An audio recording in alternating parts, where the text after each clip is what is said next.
فلا أقسم بمواقع النجوم وإنه لقسم لو تعلمون عظيم إنه لقرآن كريم في كتاب مكنون لا يمسه إلا المطهرون تنزيل من رب العالمين.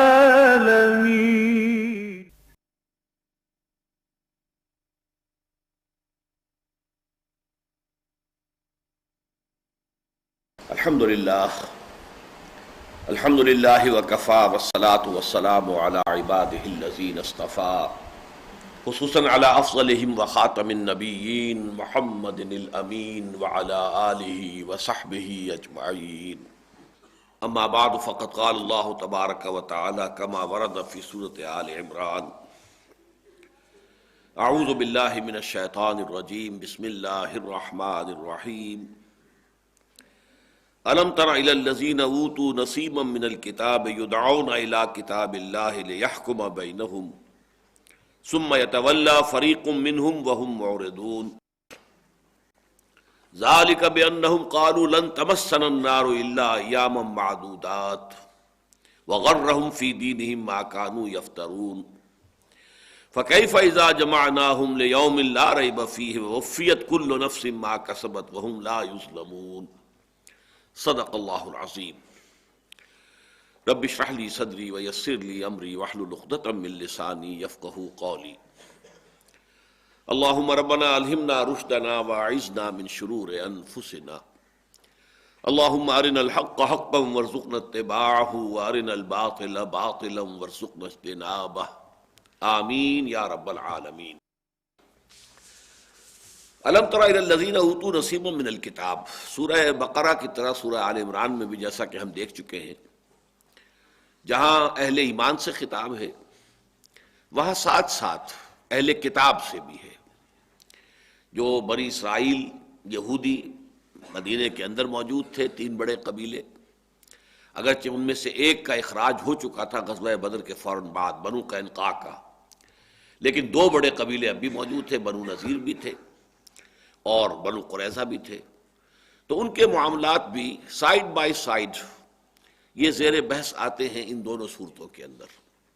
اور ان میں ایک حکمت یہ بھی ہے کہ چونکہ یہ بھی اصل میں سابقہ امت مسلمہ تھے، تو گویا کہ ایک مسلمان امت میں جب زوال کا عمل ان پر طاری ہوتا ہے تو جو برائیاں پیدا ہوتی ہیں وہ تھیں کہ جو ان کے اندر پیدا ہوئیں، جن کی نشاندہی قرآن مجید کر رہا ہے.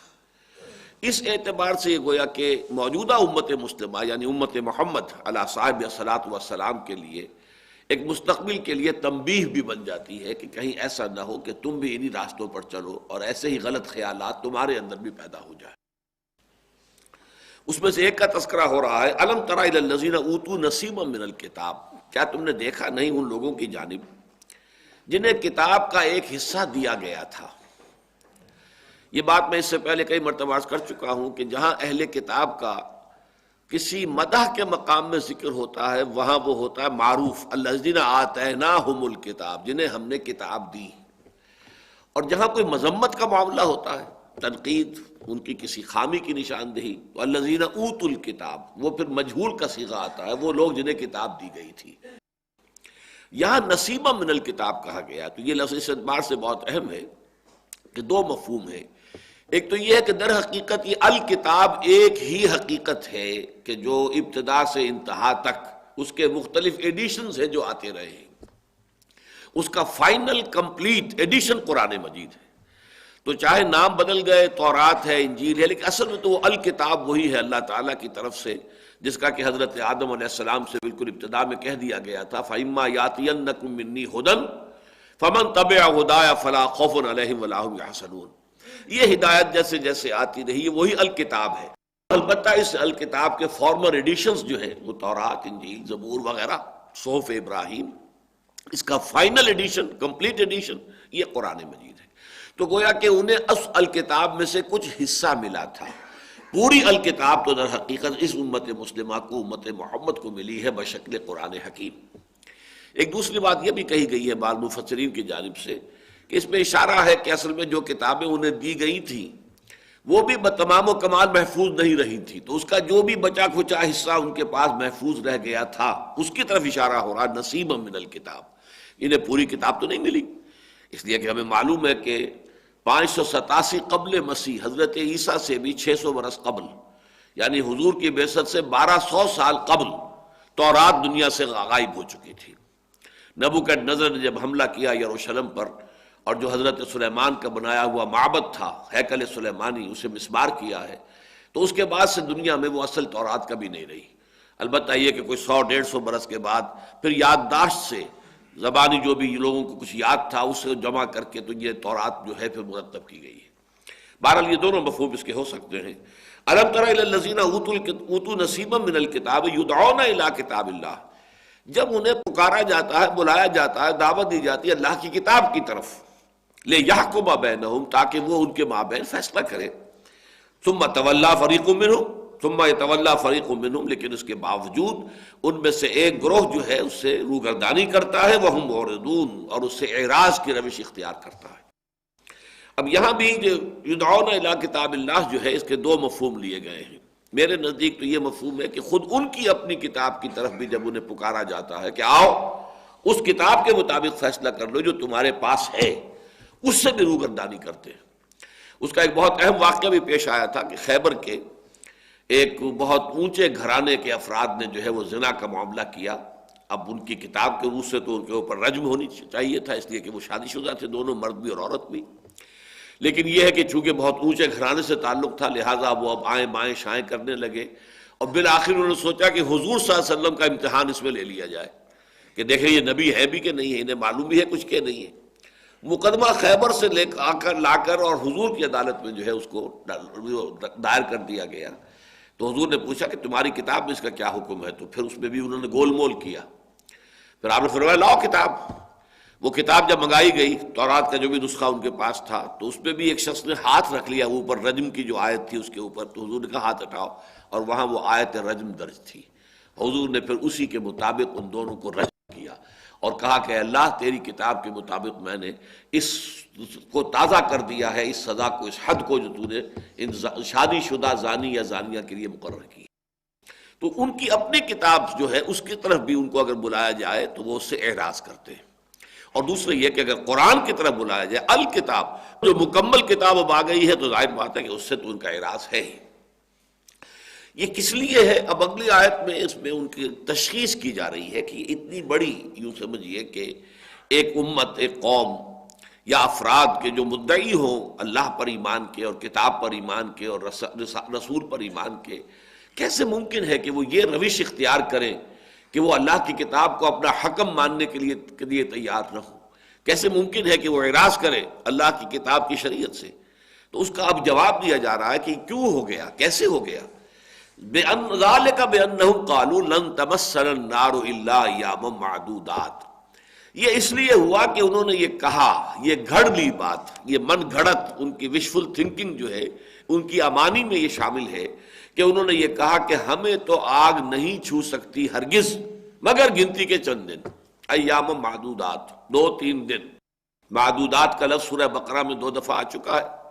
رمضان کا بھی جو ابتدائی حکم تھا، کتب علیکم الصیام کما کتب علی الذین من قبلکم لعلکم تتقون ایام معدودات۔ پھر حج کے ضمن میں آیا کہ جب کہ منا میں قیام کا معاملہ ہے وہ 2 دن ہو یا 3 دن ہو، ایام معدودات، وہی لفظ یہاں آ رہا ہے۔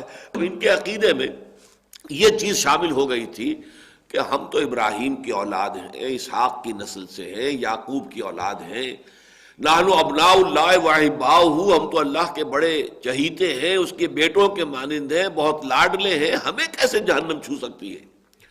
ہاں، لوگوں کی آنکھوں میں دھول جھونکنے کی خاطر اللہ تعالیٰ جو ہے کوئی فراڈ ہی کرنا چاہے گا تو بہرحال باقی اپنی تمام مخلوق جو ہے اس کی آنکھوں میں کچھ نہ کچھ تو دھول جھونکنی ہوگی، تو ہمیں صرف ایسے ہی کھانا پوری کے لیے جہنم میں داخل کر دیں گے ہمارے بد اعمال ہوئے اگر، اس کے بعد ہمیں فوراً نکال لیا جائے گا، 2 دن 3 دن 4 دن 5 دن، یہ بس یہ 10 تک کا معاملہ ہوگا۔ معدودات جو ہے وہ جمع قلت کا یہ وزن ہے، اور یہ 10 سے کم پر ہوتا ہے۔ اتنے دنوں پر تو ہمارا ہو سکتا ہے، باقی اس کے علاوہ نہیں۔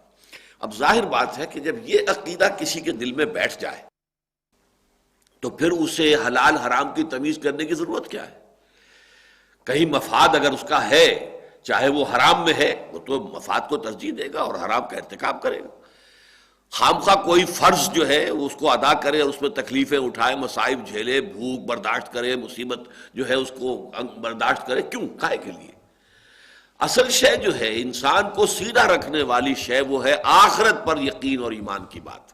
اگر آخرت کا یقین اور ایمان نہیں ہے تو بقیہ دونوں ایمانیات جو ہیں، ایمان باللہ جو ہے یہ بھی ذات و صفات کی ایک بحث بن کر رہ جائے گا۔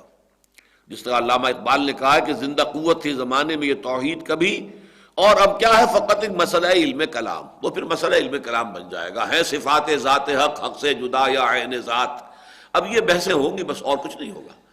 اسی طرح ایمان بالرسالت کا مطلب کیا ہوگا؟ عشق رسول، عشق رسول، رسول کی تعریف میں وضع میں زمین و آسمان کے قلابے ملا دو، رسول کو اللہ سے جا ملاؤ، اللہ سے بھی اونچا کر دو، لیکن یہ کہ عمل نظر نہیں آئے گا، آپ کو اتباع رسول نظر نہیں آئے گا جب تک کہ آخرت کا یقین نہ ہو۔ اصل شے جو فیصلہ کن ہے انسان کے عملی رویے اور روش کے معاملے میں، وہ ظاہر بات ہے کہ وہ ہے ایمان بالآخرہ۔ اگر یقین ہے کہ مرنے کے بعد جی اٹھنا ہے، حساب کتاب ہے، جزا و سزا ہے، دوزخ اور جنت جو ہے وہ حقائق ہیں، جیسے کہ وہ حضور کی جو رات کی ایک دعا ہوتی تھی تہجد کی دعاؤں میں سے، انت الحق ووعدک الحق وقولک حق ولقاؤک حق والجنت حق والنار حق والساعة حق ومحمد حق والنبیون حق والقرآن حق۔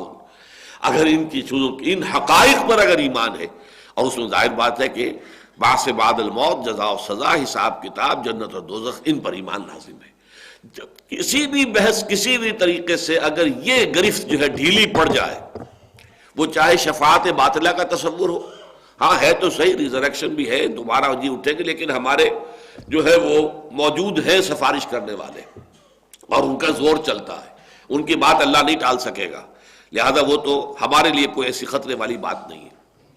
تو شفاعت باطلہ کا تصور آ جائے یا کوئی اور تصور موجود ہو، خود اپنے بارے میں احساس ہو، نحن ابناء اللہ واحباؤہ، ہم تو اللہ کے بیٹوں کے مانند ہیں، بڑے چہیتے ہیں، اس سے بھی یہ باطل ہو جائے گا۔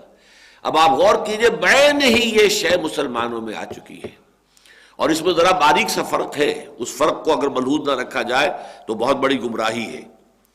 وہ فرق کیا ہے؟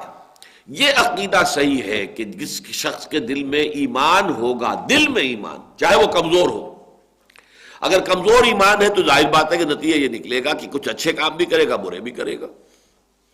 وَآخَرُونَ خَلَطُوا عَمَلًا صَالِحًا وَآخَرَ سَيِّئًا، یہ سورہ توبہ کے اندر ہے۔ تو اس کے مخلوط اعمال ہوں گے، اچھے بھی برے بھی، اس لیے کہ ایمان کمزور ہے۔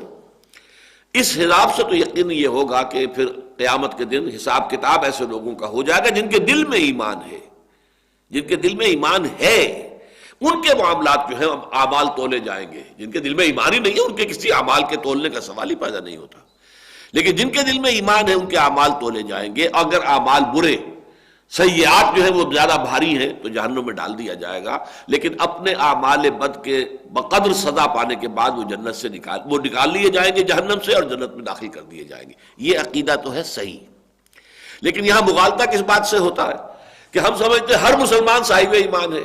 یہ بہت بڑا مغالطہ ہے۔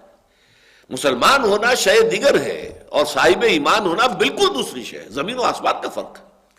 قرآن مجید میں اگر وہ آیت نہ ہوتی سورہ حجرات کی آیت نمبر 14 تو شاید میری یہ بات لوگوں کے لیے ناقابل قبول ہوتی آخری درجے میں، لیکن وہ تو اللہ کا شکر ہے کہ سورہ حجرات کی آیت نمبر 14 موجود ہے، جس میں کہ یہ بات واضح ہو جاتی ہے کہ ایسی شکل ممکن ہے کہ ایک شخص مسلمان ہو، منافق بھی نہ ہو، لیکن مومن بھی نہ ہو۔ قالت الاعراب آمنا قل لم تؤمنوا ولكن قولوا اسلمنا ولما يدخل الايمان في قلوبكم. یہ بدو کہہ رہے ہیں ہم ایمان لے آئے. نبی ان سے کہہ دیجئے تم ایمان ہرگز نہیں لائے ہو، بلکہ یوں کہو کہ ہم اسلام لے آئے ہیں، ہم نے اطاعت قبول کر لی ہے، اور ابھی تک ایمان تمہارے دلوں میں داخل نہیں ہوا. ایمان دل میں داخل نہیں ہوا، لیکن تمہارا اسلام قبول ہے. وَإِن تُطِيعُوا اللَّهَ وَرَسُولَهُ لَا يَلِتْكُم مِّنْ أَعْمَالِكُمْ شَيْئًا. اگر تم اللہ اور اس کے رسول کی اطاعت کرتے رہو گے تو تمہارے اعمال کے اجر و ثواب میں کوئی کمی نہیں ہوگی. گویا کہ یہ بھی ایک حیثیت ہے کہ دل میں نہ ایمان ہے نہ نفاق ہے، لیکن عمل میں اسلام ہے. یہ ہے وہ لوگ جو در حقیقت ہم اس وقت دنیا کے اندر، پھر میں وہی لفظ استعمال کر رہا ہوں کہ جو میں نے پچھلے اتوار کو بھی استعمال کیا بار بار، کہ 99.9 ریکرنٹ مسلمان جو ہے اس وقت پرسنٹ، وہ اس کیٹیگری سے متعلق ہے کہ دلوں میں ایمان نہیں ہے. البتہ یہ کہ روایات ہیں، اپنی اسلاف کی روایات ہیں، اپنے جو آباء و اجداد سے جو چیزیں سیکھی ہیں اس کے مطابق ایک کلچر ہے، ہماری ایک تہذیب ہے، اس تہذیب کے کچھ اجزاء ہیں، اس کے اعتبار سے وہ مذہب کی پیروی کر رہے ہیں. ایسے لوگوں کا معاملہ بہرحال منافق وہ نہیں ہے. منافق صرف وہ ہوتا ہے ہمارے معاشرے میں جو کسی دین کی احیائی تحریک سے وابستہ ہو جائے، جد و جہد کرے، محنت کرے، پھر کسی امتحان کے موقع پر پسپائی اختیار کر لے یا سم و طاعت کی گرانی کی وجہ سے پسپائی اختیار کر لے، وہ منافق ہوگا. عام مسلمان منافق نہیں ہے. وہ ہے اس کیٹیگری میں آئیں گے کہ قالت الاعراب آمنا قل لم تؤمنوا ولكن قولوا اسلمنا ولما يدخل الايمان في قلوبكم. ان کا معاملہ یہ ہے. لیکن ہم نے یہ سمجھ لیا جو مسلمان ہے وہ یقیناً نکل آئے گا، یہ بات صحیح نہیں. ہر مسلمان کا صاحب ایمان ہونا لازم نہیں ہے. ہاں ایمان اگر ہوگا، قلبی ایمان، دلی یقین والا ایمان، تو چاہے وہ تھوڑا بھی ہو، لیکن اس پر بھی یہ کہ یہ نتیجہ مترتب ہو جائے گا کہ وہ اگر اعمال بد اس کے زیادہ ہیں تو ان کے بقدر سزا پا کر وہ جہنم سے نکال لیا جائے گا. تو ان دونوں میں بھی آپ نے دیکھا کہ وہی جو میں بار بار کہا کرتا ہوں کہ حق کا راستہ جو ہے، چاہے وہ عقائد کی بات ہو، چاہے وہ اعمال کی بات ہو، کردار کی بات ہو، کریکٹر کی بات ہو، یہ جیسے کہ ہم کہتے ہیں پل صراط کو کہ وہ تلوار کی دھار سے زیادہ تیز اور بال سے زیادہ باریک راستہ ہوگا جس پر سے گزرنا ہوگا. بالکل اس طرح دنیا میں بھی، عقائد میں بھی، نظریات میں بھی، افکار میں بھی، خیالات میں بھی، اپنے رویے میں بھی، ہر وقت انسان جو ہے اس طرح ہوتا ہے کہ ذرا ادھر ہوا تو گویا کہ کھائی ہے، اور ذرا ادھر ہوا تو پھر کوئی اور تباہی ہے. بیچ میں چلنا جو ہے درمیان میں اہدنا الصراط المستقیم، اس کی اہمیت اس سے واضح ہوتی ہے کہ ہر رکعت میں ہمیں یہ تلقین کی گئی ہے کہ اللہ سے یہ دعا کرتے رہا کرو، اہدنا الصراط المستقیم، پروردگار ہمارا کوئی قدم بھی دائیں بائیں نہ ہو جائے، ادھر یا ادھر نہ ہو جائے، کوئی افراط و تفریط میں ہم مبتلا نہ ہو جائے. تو یہ افراط و تفریط ہے اس معاملے کے اندر. لوگ بات سمجھتے ہیں کہ نہیں، سرے سے یہ بات ہی غلط ہے، جہنم میں داخل ہونے کے بعد نکلنے کا کوئی سوال ہی نہیں. یہ بھی غلط ہے.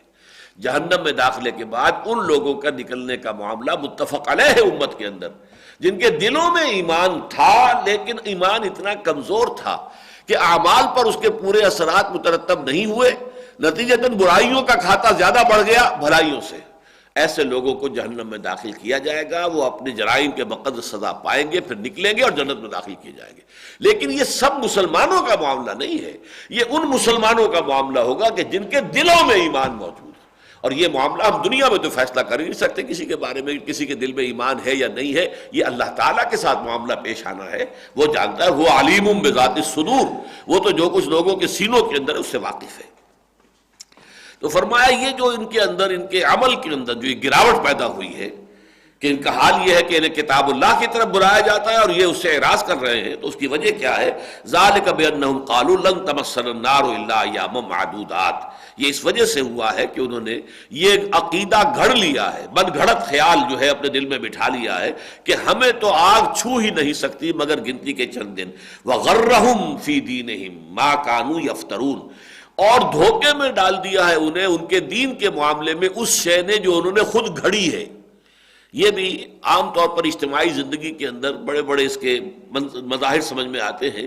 ایک آدمی ایک جھوٹ بولتا ہے مصلحتاً، وہ جھوٹ بولتے بولتے بولتے بولتے ایک وقت آتا ہے کہ وہ واقعی اس پہ یقین کرنے لگتا ہے کہ یہ حقیقت ہے، حالانکہ آغاز میں اس نے اسے گھڑا تھا، جھوٹ بولا تھا یہ جانتے ہوئے کہ میں جھوٹ بول رہا ہوں، لیکن ایک مصلحت ہے، اس مصلحت کی وجہ سے میں جھوٹ بول رہا ہوں. لیکن پھر بولتے بولتے بولتے بولتے اس جھوٹ کی تکرار کرتے کرتے وہ خود بھی اس مغالطے میں مبتلا ہو جاتا ہے کہ یہ بات سچ ہے. تو غرہم فی دینہم ما کانوا یفترون، یہ عقیدہ انہوں نے گھڑ لیا تھا، یہ ان کا افطرا تھا، یہ ان کی من گھڑت بات تھی، لیکن یہ کہ اس کے بعد وہ ان کے اعصاب پر اس طرح مسلط ہو گئی ہے کہ اس نے انہیں دین کے معاملے میں سخت دھوکے میں ڈال دیا ہے۔ فَكَيْفَ إِذَا جَمَعْنَاهُمْ لِيَوْمٍ لَا رَيْبَ فِيهِ، اب یہ جو ہے سوالیہ نشان، کیفا، کیا ہوگا اس دن، اب اس کیا ہوگا اس انداز میں، اس اسلوب کے اندر قیامت مضمر ہے، کیا ہوگا اس دن جب کہ ہم جمع کریں گے ان سب کو، اس دن کے جس دن کے آنے میں کوئی شک نہیں ہے۔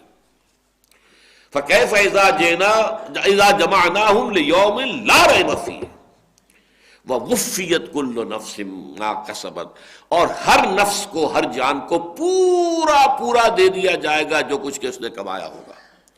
یہ وفا یوفی، اوفا یوفی، وفا یفی، یہ جو ہے جس کا ان الفاظ کا جو ہے بڑا غلط استعمال کیا ہے قادیانیوں نے کہ ہم وفات کے ایک ہی معنی جانتے ہیں، کسی آدمی کا مر جانا، لیکن یہ کہ عربی زبان میں اور اردو میں بھی وعدہ وفا کرنا، اب اس میں موت کا سوال تو نہیں ہے، پورا کرنا ہے، وعدہ پورا کرنا، وعدہ وفا کیا، تو اس میں جو ہے وفا یفی، اوفا یوفی، وفا یوفی، توفا یا توفی، میں زمین و آسمان کا فرق ہے۔ استوفا یستوفی، جو مختلف ابواب سے جب یہ مادہ آتا ہے اور اس کے مصدر بنتے ہیں تو زمین و آسمان کا فرق ہو جاتا ہے۔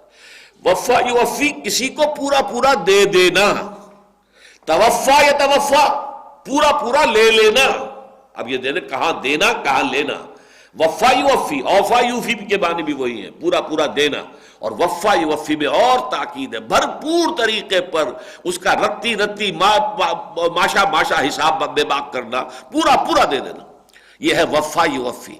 اور توفا یا توفا، پورا لے لینا، چھوڑنا نہیں کچھ بھی، جو بھی ہے حق ہے وہ پورا لے لینا۔ تو یہاں ہے وَوُفِّيَتْ كُلُّ نَفْسٍ مَا كَسَبَتْ، ہر جان نے جو کچھ کمایا ہوگا پورا اس کو دے دیا جائے گا، وَهُمْ لَا يُظْلَمُونَ، اور کسی پر کوئی ظلم نہیں ہوگا۔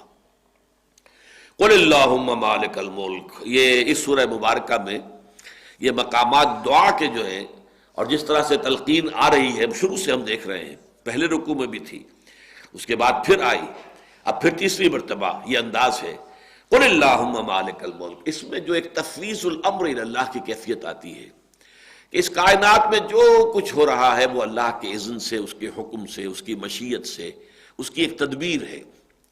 اس میں جو تھوڑا سا انسان کو اپنی کم فہمی کی وجہ سے مغالطہ ہو جاتا ہے، وہ بھی دیکھیے وہ جو تلوار کی دھار سے تیز اور بال سے زیادہ باریک، ایک طرف یہ بات ہے کہ پتہ تک نہیں ہل سکتا جب تک کہ اذن رب نہ ہو، ہم کچھ کر ہی نہیں سکتے جب تک کہ اللہ نہ چاہے۔ دوسری طرف یہ کہ ہم مختار ہیں، ہمیں اختیار ہے، ہمیں چوائس دیا گیا ہے، اسی لیے ہم اللہ کے ہاں مکلف ہیں، جواب دہ ہیں، مسئول ہیں، اکاؤنٹیبل ہیں۔ اب یہ دونوں انتہا ہیں، جبر اور قدر۔ اگر اللہ ہر شے پر غالب ہے، محیط ہے، کوئی شے اس کی مرضی کے بغیر، اس کے اذن کے بغیر حرکت تک نہیں کر سکتی، تو گویا کہ ایک طرح کا جبر کی کیفیت سامنے آ جاتی ہے۔ اور یہ کہ ہم مختار ہیں، اما شاکرم و اما کفورا، چاہے تو شکر گزار بنے، چاہے ناشکرے بن جائیں۔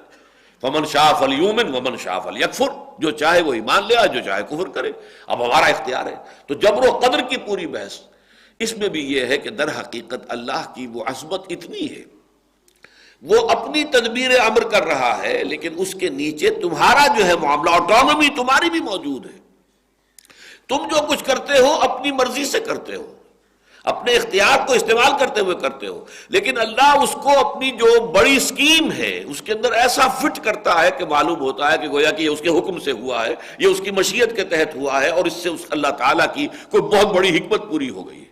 اگرچہ وہ کام آپ نے کیا ہے، آپ کا اپنا ارادہ تھا، چوائس آپ کا تھا، جس کے لیے آپ اللہ تعالیٰ کے ہاں جواب دہ ہیں، چاہے آپ کو بدلہ ملے گا اور چاہے آپ کو سزا ملے گی، اس لیے کہ اس کے لیے ارادہ آپ کا تھا، لیکن یہ کہ اللہ تعالیٰ اسے فٹ کر لیتا ہے اپنی وہ جو بالا تر ایک سکیم ہے، یدبر الامر من السماء الی الارض، وہ جو تدبیر امر ہو رہی ہے آسمان سے زمین کی طرف، اس پوری کائناتی کاسمولوجیکل جو یہ کنگڈم ہے اللہ کی، دائی کنگڈم کم، اس میں جو بھی ہو رہا ہے تو وہ ساری چیزیں تدبیر خداوندی میں، واللہ غالب علی امرہ ولکن اکثر الناس لا یعلمون۔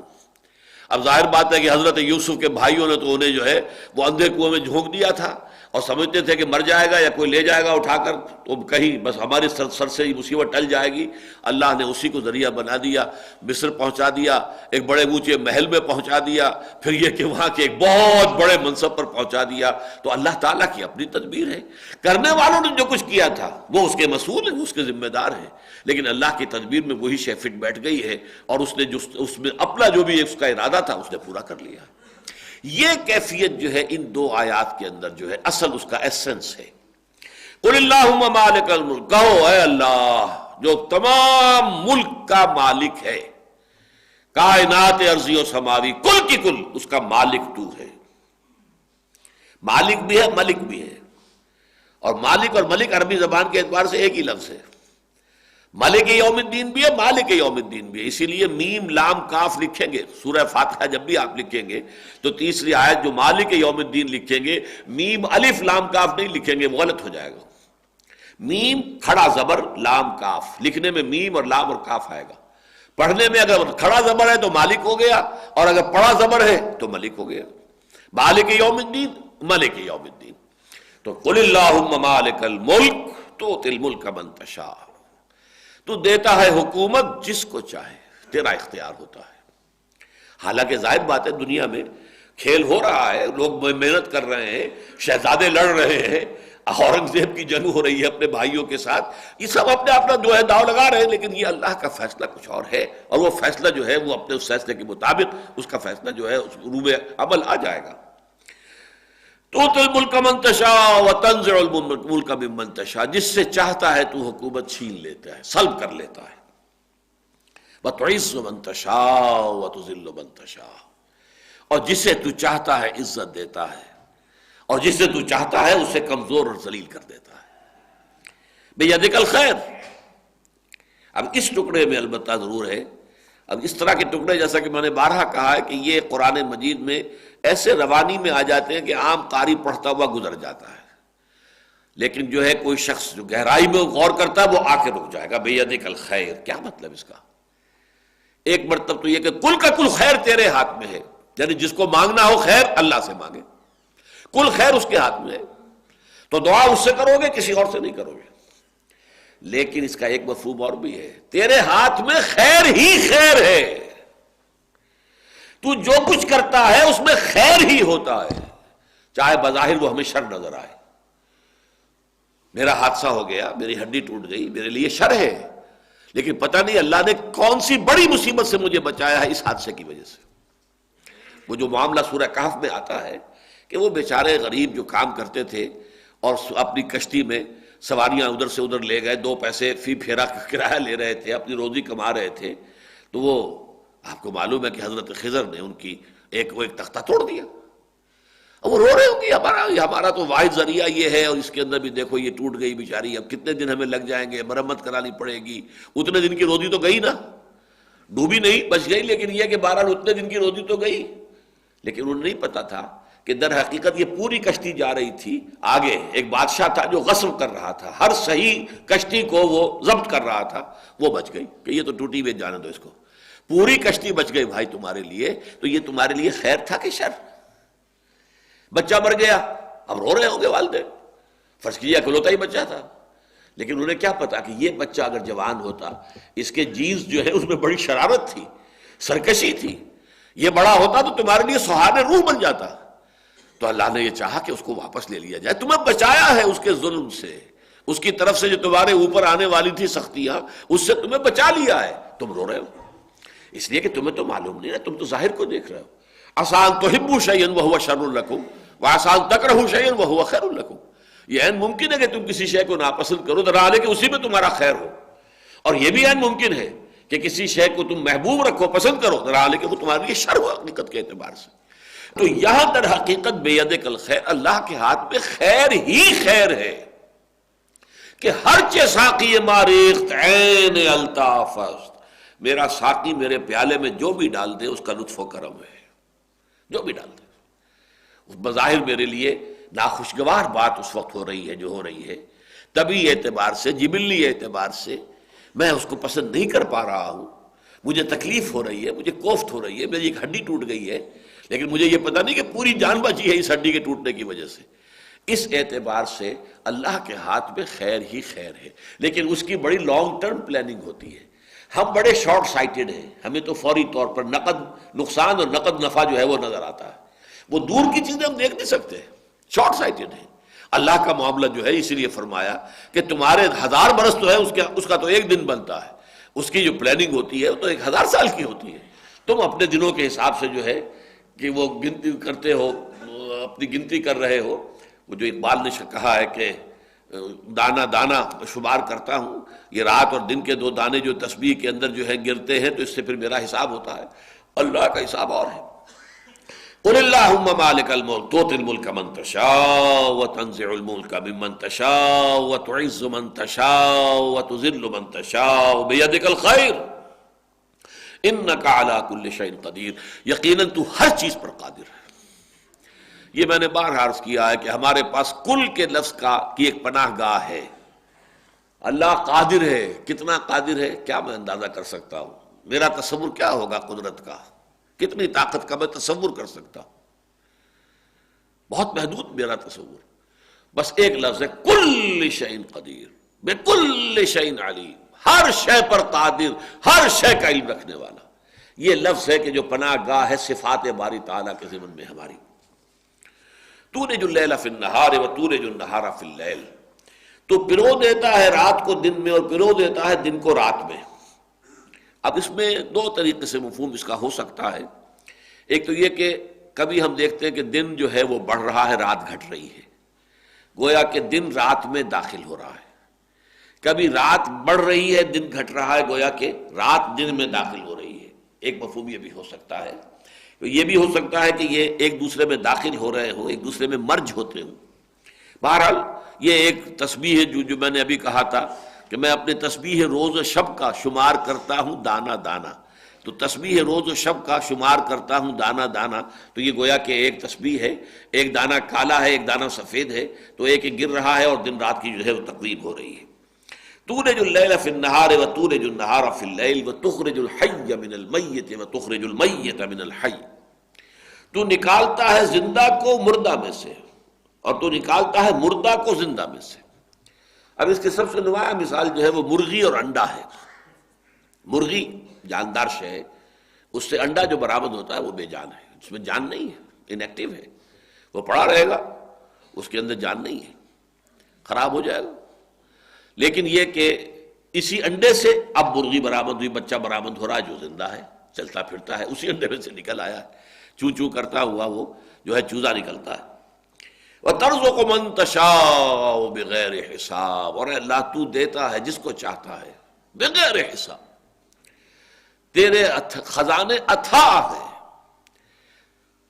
نا پیدا کنار سمندر ہے تیرے خزانے کا، تو جس کو جتنا چاہے دیتا ہے۔ اور دینا صرف پیسہ نہیں ہے، کسی کو ذہانت دی ہے، فطانت دی ہے، کسی کو سمجھ عطا فرمائی ہے، کسی کو جسمانی قوت زیادہ دی ہے، یہ تو مختلف چیزیں ہیں۔ کسی کو حسن زیادہ دیا ہے، کسی کو حسن سیرت زیادہ دیا ہے، کسی کو حسن صورت زیادہ دیا ہے، مختلف ہوں، جو چاہ دیا، جو چاہے تو دیتا ہے، اور اس کے اندر کوئی حساب کتاب، تیرے اوپر کوئی حساب کتاب بائنڈنگ نہیں ہے، بغیر حساب۔ لا يتخذ المؤمنون الکافرین اولیاء من دون المؤمنین۔ اب جیسے یہ دن اور رات کا معاملہ ہے دنیا میں، جیسے کہ آخری پارے کی صورتوں میں آپ کو معلوم ہے، جس کو میں نے عنوان دیا ہے 4 سورہ نور و ظلمت، والشمس وضحاہا والقمر اذا تلاہا والنہار اذا جلاہا واللیل اذا یغشاہا، پھر اگلی آتی ہے واللیل اذا یغشا والنہار اذا تجلی وما خلق الذکر والانثی۔ تو یہ جو فرق و تفاوت ہے، اور اس سے اگلی صورت والضحی واللیل اذا سجا، تو یہ تضادات ہے، بظاہر تضادات ہے، نور ہے، ظلمت ہے، رات ہے، دن ہے، یہ سارا جو ہے صبح ہے، شام ہے۔ تو ان تضادات کے اندر ہی اللہ تعالیٰ کی حکمت جو ہے وہ پوری ہو رہی ہے۔ اسی میں اللہ تعالیٰ کی جو تدبیر امر ہے وہ انہی تضادات کے اندر سے اپنا راستہ نکالتی ہے۔ اب ایک تضاد ہے کفر اور اسلام، ایک یہ تضاد بھی دنیا میں ابتدا سے چلا آ رہا ہے، ستیزہ کار رہا ہے ازل سے تا امروز، چراغ مصطفی سے شرار بولہبی، یہ حق و باطل کی کشاکش جو ہے یہ چلی آ رہی ہے۔ ابلیس اور حضرت آدم علیہ الصلوۃ والسلام، ان دونوں کے درمیان جو دشمنی کی گرہ پڑ گئی تھی، وہ گرہ ہے کہ جو اب چل رہی ہے اور کھلتی چلی جا رہی ہے، مسلسل کھل رہی ہے، اس کے مختلف شاخیں پیدا ہو رہی ہیں، اور قیامت تک وہ ابلیس میں سمجھتا ہوں کہ بالآخر وہ جیسا کہ ایک ویسے تو وہ نظم جو ہے وہ بڑی کنٹروورشیل سی ہے، لیکن یہ کہ آخر بجہاں صورت آں یار برآمد، اس کا ایک مصرع یہ ہے کہ آخر میں وہ آں یار نبی اکرم صلی اللہ علیہ وسلم کی صورت میں اللہ تعالیٰ نے گویا کہ خود ظہور کر لیا معاذ اللہ، لیکن یہ جیسا کہ میں نے کہا تھا کہ یہ اب شاعرانہ تصور ہے، آخر بجہاں صورت آں یار برآمد اور محبوب جہاں شد۔ اسی طرح میں صرف اس کا حوالہ دے رہا ہوں، میں یہ شعر اس وقت آپ کو پڑھا نہیں رہا ہوں، نہ اس کے مفہوم پر بحث ہے کوئی، اصل میں اس کے حوالے سے کہہ رہا ہوں آخر کار اس جنگ کی جو انتہا ہوگی وہ یہ ہے کہ وہ کمبخت ابلیس جو ہے عزازیل جن، وہ خود دجال اکبر کی شکل اختیار کر کے دنیا میں آئے گا اور خدائی کا دعویٰ کرے گا، اور جن کے ایمان بھی کمزور ہوں گے وہ اس پر ایمان لے آئیں گے، اس لیے کہ رزق کے سارے خزانے اس کے ہاتھ میں آ چکے ہوں گے۔ ویسے تو اس کی طرف دنیا بڑی تیزی سے جا رہی ہے، اب بڑی تیزی سے جا رہی ہے، اب تو جو معاہدات ہو رہے ہیں، گلوبلائزیشن ہو رہی ہے، اس کے بعد اس سے آگے جو زراعت کے سلسلے میں ٹرمپ کا جو معاہدہ ہو رہا ہے، اور اس سے آگے بڑھتی جا رہی ہیں چیزیں بڑی تیزی کے ساتھ۔ معلوم ہوگا کہ رزق جو ہے وہ بالکل ایک مرکزی قوت ہے جس کے ہاتھ میں آ جائے گا، جس کو وہ چاہیں گے دیں گے اور جس کو نہیں چاہیں گے نہیں دیں گے، اور یہ ایک وقت میں آ کر یہ ایک شخص کی شکل میں بھی، ایک انسان کی صورت میں بھی، وہ دجال جس کے بارے میں حضور فرماتے ہیں کہ کوئی نبی اور رسول ایسا نہیں گزرا دنیا میں جس نے کہ دجال کے فتنے سے اپنی امت کو خبردار نہ کیا ہو، اور مجھے اندیشہ ہے کہ میری ہی امت کے اندر اس کا ظہور ہوگا، اور وہ بہت زبردست فتنہ ہے، تو پوری انسانی تاریخ کا عظیم ترین فتنہ وہ ہوگا۔ تو بہرحال ادھر معاملہ جا رہا ہے۔ اب یہ جو کشاکش حق و باطل ہے، اس کے ضمن میں کچھ باتیں بڑی اہم آ رہی ہیں یہاں، اس لیے کہ یہ کشاکش اس وقت مدینے کی اس چھوٹی سی بستی کے اندر، شہر کہہ لیں، چھوٹی چھوٹی بستیاں تھیں اس میں اصل میں، اب یہ گڑھی ہے بنو قینقاع کی، اور یہ قلعہ ہے بنو قریظہ کا، اور یہ چند محلے ہیں کہ جو اوس کے ہیں، یہ چند محلے ہیں انصار جس کے خزرج کے ہیں، یہ ایک مجموعہ تھا چھوٹی چھوٹی سی بستیوں کا مدینہ منورہ۔ اس میں جو کشاکش اس وقت جاری تھی، اور پھر اس بستی کی مجموعی طور پر ایک کشاکش جو ہے خاص طور پر مشرکین مکہ کے ساتھ جاری تھی، اس کے اعتبار سے چند ہدایات آ رہی ہیں۔ لا يتخذ المؤمنون الكافرين اولیاء من دون المؤمنین ومن يفعل ذلك فليس من الله في شيء الا ان تتقوا منهم تقاه ويحذركم الله نفسه والى الله المصير۔ اہل ایمان ہرگز کافروں کو اپنا دوست نہ بنائیں اہل ایمان کے سوائے۔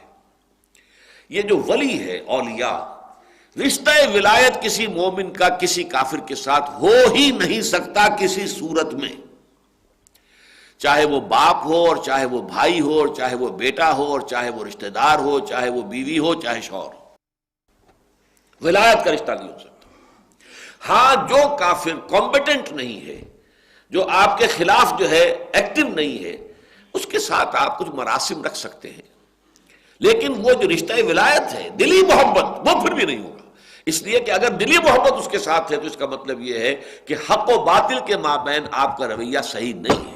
وَمَن يَكْفُرْ بِالطَّاغُوتِ وَيُؤْمِن بِاللَّهِ، کفر بالطاغوت آپ نے کیا ہو تو کسی کافر کے ساتھ آپ کی دلی محبت کیسے ہوگی؟ ناممکن ہے۔ البتہ جیسے کہ سورہ ممتحنہ میں آیا ہے، اللہ روکتا نہیں ہے تمہیں ان لوگوں سے کہ جنہوں نے تم سے کبھی اللہ کے دین کے معاملے میں جنگ نہیں کی ہے، جنہوں نے تمہیں تمہارے گھروں سے نکالا نہیں ہے، تمہارے خلاف جو ہے کسی اور کا ساتھ نہیں دیا ہے، ان کے ساتھ انتبروا الیہم، ان کے ساتھ اگر نیکی کا کوئی برتاؤ کرو، سلوک کرو، حسن سلوک کرو، تقسطو، ان کے ساتھ انصاف کا معاملہ، اللہ سے نہیں روکتا۔ وہاں بھی ولایت نہیں، دوستی نہیں، محبت نہیں، یہ جو ایک دوسرے کے اوپر کچھ انحصار کرنا ہے، ایک دوسرے سے امیدیں رکھنی ہے، ایک دوسرے سے امداد کی توقع رکھنی ہے، ایک دوسرے سے محبت رکھنی، یہ سوائے اہل ایمان کے کسی صاحب ایمان کے لیے اس کا دائرہ وسیع کرنا ممکن نہیں۔ سورہ مجادلہ تو ختم ہوتی ہے، وَلَوْ كَانُوا آبَاءَهُمْ أَوْ إِخْوَانَهُمْ أَوْ أَبْنَاءَهُمْ أَوْ عَشِيرَتَهُمْ، چاہے وہ لوگ جو ہے، چاہے وہ ان کے باپ ہوں، ان کے بھائی ہوں، ان کے بیٹے ہوں، ان کے رشتہ دار ہوں، ان کے ساتھ رشتہ ولایت نہیں ہوگا۔ تو لا يتخذ المؤمنون الكافرین اولیاء من دون المؤمنین ومن يفعل ذلك، اور جو کوئی بھی یہ حرکت کرے گا فلیس من اللہ فی شیء، تو وہ اللہ کے معاملے میں کسی بھی مقام پر نہیں ہے، یعنی اس کا اللہ سے کوئی تعلق نہیں۔ وہ بنا پھرتا ہو اپنی جگہ بڑا موحد اور بڑا متبع رسول اور بہت ہی نیک اور بہت متقی اور بہت صالح اور بہت پارسا، اللہ کے ہاں کوئی مقام اور مرتبہ اس شخص کا نہیں۔ وَمَن يَفْعَلْ ذَلِكَ فَلَيْسَ مِنَ اللَّهِ فِي شَيْءٍ إِلَّا أَن تَتَّقُوا مِنْهُمْ تُقَاةً۔ اب یہاں ایک الا آیا ہے اور اس الا پر ڈیرا لگایا ہے اہل تشیع نے۔ الا یہ کہ تم ان سے خائف ہو، ان سے بچنا چاہتے ہو جیسے کہ بچنا چاہیے، یعنی کسی کے شر سے بچنے کے لیے اس کی ظاہری مدارات، یہ ایک استثناء ہے جو دی جا رہی ہے۔ یہ بالکل ایسے ہی ہے جیسے کہ ایک شخص جان بچانے کے لیے کلمہ کفر کہہ سکتا ہے، وَقَلْبُهُ مُطْمَئِنٌ بِالْإِيمَانِ، اس کا دل جو ہے اطمینان پر قائم ہو، جمع ہوا ہو، إِلَّا مَنْ أُكْرِهَ، لیکن اسے مجبور کر دیا گیا ہے کہ جان نہیں بچتی ہے اگر وہ کلمہ کفر نہ کہے۔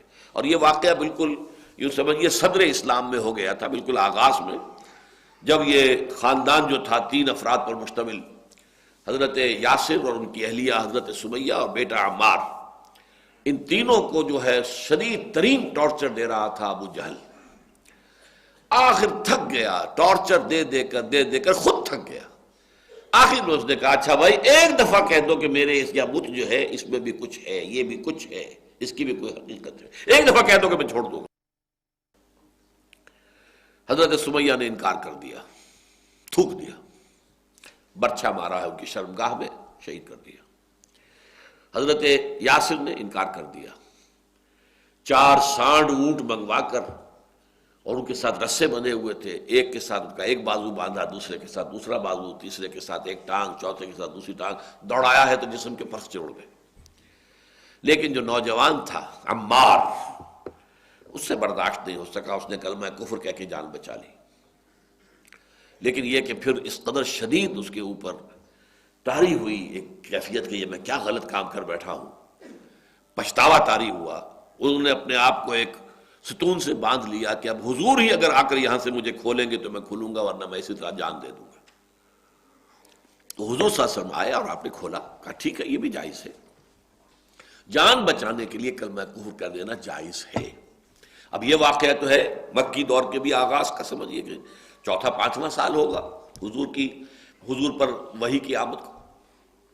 اب آیت بعد میں آئی ہے، وہ شخص کے جو مجبور کر دیا جائے، وَقَلْبُهُ مُطْمَئِنٌ بِالْإِيمَانِ، بشرطے کہ اس کا دل اطمینان پر قائم ہو، تو اس کے لیے معافی ہے۔ اسی طرح یہ ہے کہ اگر آپ اہل باطل کا کوئی ایسا غلبہ دیکھیں کہ ان کے شر سے بچنے کے لیے ظاہری مدارات، لیکن یہ نہیں کہ آپ جھوٹ بولنے لگ جائیں، آپ اپنے عقائد کے خلاف عقائد کا اظہار کرنے لگے۔ یہاں یہ سمجھیے جو انگلی رکھنے کی جگہ تھی اس کو ایک پورے فلسفے کی جڑ اور بنیاد بنا لیا ہے اہل تشیع نے۔ اب ان کا کہنا یہ ہے کہ حضرت علی رضی اللہ تعالی عنہ نے گویا کہ یوں سمجھیے کہ 24 برس تک تو تقیہ کیے رکھا، چھپائے رکھا اپنے دل کے اندر، حالانکہ انہیں نفرت تھی ابو بکر سے، عمر سے، عثمان سے، تعاون کرتے رہے، معاذ اللہ ثم معاذ اللہ۔ یہ حضرت علی کی تعریف نہیں ہے، مدح نہیں ہے، تو بڑی توہین ہے ان کی۔ اسد اللہ و رسولہ، اسد اللہ الغالب علی ابن ابی طالب رضی اللہ تعالی عنہ، یہ اس کا کیسے ہم تسلیم کر لیں؟ تو یہ تقیہ کو فلسفہ بنا لینا ہوتا ہے۔ قرآن مجید نے ایسی جگہ بھی رکھی ہے، اور یہ اس کا ایک یوں سمجھیے کہ مستقل اسلوب ہے کہ ایسے مواقع بھی ہیں کہ جہاں غلط لوگوں کو بھی کچھ غذا مل سکتی ہو، کہ اگر ان کے اندر دلوں میں کجی ہے تو اس کی وجہ سے وہ اس کجی کو جو ہے اور اس کو تقویت حاصل ہو جائے۔ اسی لیے سورہ بقرہ کے 3 رکوع میں کہہ دیا گیا تھا یضل بہ کثیرا ویہدی بہ کثیرا، اللہ تعالیٰ اسی قرآن کے ذریعے سے بہتوں کو گمراہ کرتا ہے اور اسی کے ذریعے سے بہتوں کو ہدایت دیتا۔ تو ایسی چیزیں اللہ نے رکھی ہوئی ہیں کہ جس سے گویا کہ وہ جس کو ہم کہتے ہیں آئونائز ہو جائے پورا، یہ آئن پازیٹیو ادھر چلے جائے، نیگیٹو ادھر چلے جائے۔ یہ پولرائزیشن جو ہے اس کا ہونا، اس کے لیے ظاہر بات ہے کہ 2 پولز ہونے ضروری ہیں، نیگیٹو اینڈ پازیٹیو پولز ہوں گے تو ان کی طرف جو ہے وہ پازیٹیو اور نیگیٹو آئنس جائیں گے۔ اس حوالے سے یہ آیت جو ہے اس کا بہت غلط استعمال ہے کہ جو کیا گیا ہے۔ البتہ یہ ضرور ہے کہ ظاہری مدارات کی حد تک کسی شخص کے ساتھ اچھا برتاؤ کر لینا اس کے شر سے اپنے آپ کو محفوظ رکھنے کے لیے کسی وقتی اور عارضی سی کیفیت کے اندر اس کا جواز ہے، جیسے کہ اس سے کہیں آگے بڑھ کر زبان سے کلمہ کفر ادا کر کے بھی اگر جان بچانے کے لیے وہ مجبوری ہو گئی ہو تو وہ جائز ہے۔ وَيُحَذِّرُكُمُ اللَّهُ نَفْسَهُ، اور اللہ تمہیں ڈراتا ہے، خبردار کرتا ہے اپنی ذات سے۔ یہ آیت اس اعتبار سے بہت عجیب ہے کہ اس میں اللہ کے لیے بھی لفظ نفس آیا ہے۔ قرآن مجید میں اس لفظ نفس کا اطلاق جو ہے اتنے مختلف معنی میں ہوا ہے کہ جو لوگ ان سب کا احاطہ نہیں رکھتے اپنے ذہن میں اور ہر جگہ اس کا جو پراپر سینس ہے اس کو سامنے نہیں رکھتے تو بڑے مغالطے ہو جاتے ہیں۔ ایک تو نفس امارہ ہے، ان النفس لامارۃ بالسوء، محدود ترین معنی میں یہ نفس کا لفظ استعمال ہوتا ہے حیوانی تقاضے، حیوانی داعیات، انسٹنکٹس، یہ جو اینیمل انسٹنکٹس ہیں ہمارے اندر، اس کے اعتبار سے ان النفس لامارۃ بالسوء، یقیناً یہ نفس جو ہے یہ برائی ہی کا حکم دیتا ہے۔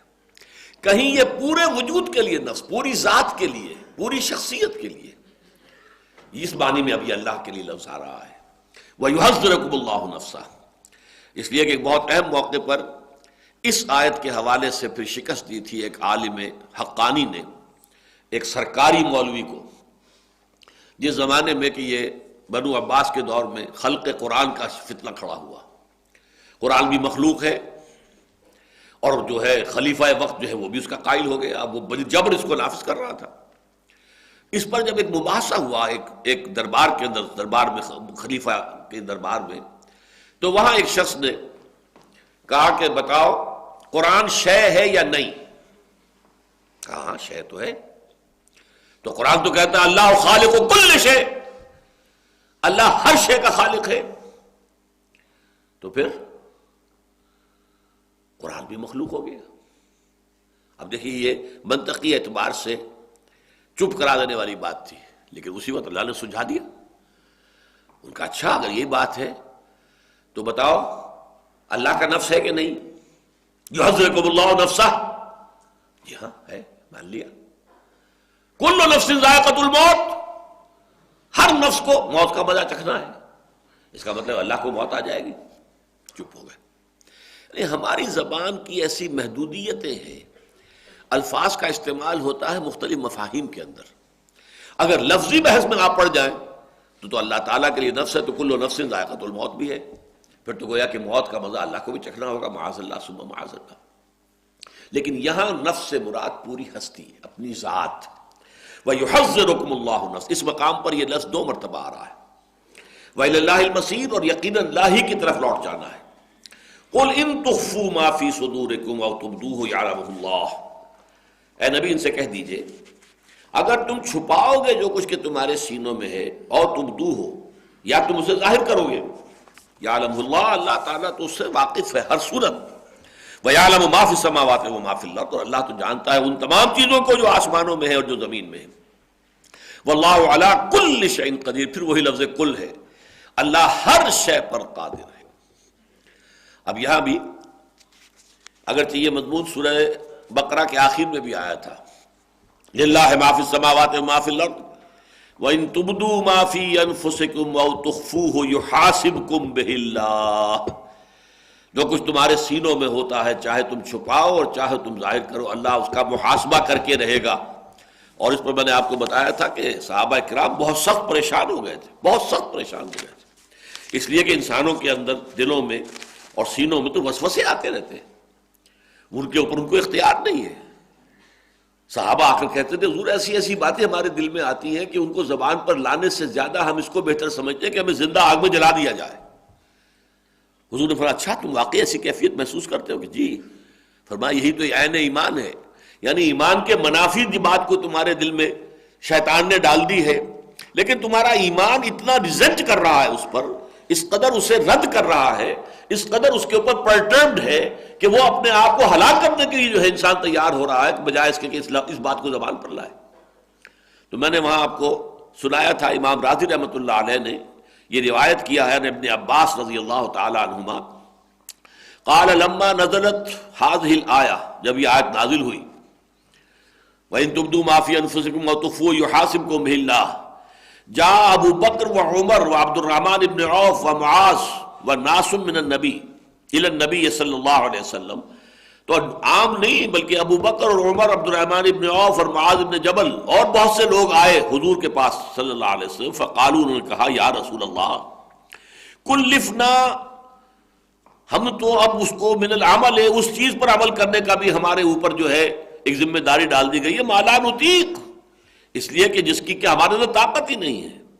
ان احدا لا يحدث نفسه بما لا يحب ان يثبت في قلبه، بہت سے لوگ ایسے ہیں کہ جن کے دلوں میں ایسی ایسی باتیں آ جاتی ہیں کہ جن کو وہ چاہتے نہیں کہ ان کے دلوں میں رہے۔ فقال النبی صلی اللہ علیہ وسلم فلعلکم تقولون کما قال بنو اسرائیل سمعنا وعصینا، حضور کا پہلا رد عمل بہت سخت تھا کہ تمہارا یہ کہنا کہ ہم پر تو اللہ تعالیٰ نے وہ بات ڈال دی ہے جو ہمارے امکان ہی میں نہیں ہے، ہم کیسے تسلیم کریں؟ تو گویا کہ تم وہی روش اختیار کر رہے ہو جو بنی اسرائیل نے کی تھی جب انہوں نے کہا تھا سمعنا وعصینا، بل قولوا سمعنا واطعنا، بس کہو ہم نے سنا اور مانا۔ قالوا سمعنا واطعنا، تمام صحابہ نے کہا ٹھیک ہے حضور ہم حاضر ہیں، سمعنا واطعنا۔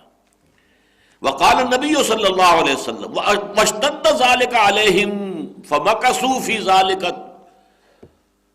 یہ بات ان کے اوپر گراں بہت گزرتی رہی، اسی حالت میں رہے۔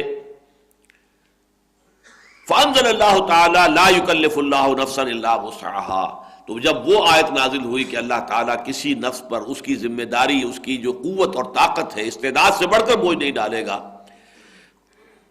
قال النبی صلی اللہ علیہ وسلم ان اللہ تجاوز عن امتی، حضور نے فرمایا آج کے بعد سے میرے امت کے اللہ تعالیٰ نے ان تمام چیزوں سے تجاوز اختیار کر لیا ہے، معافی کا اعلان کر دیا ہے۔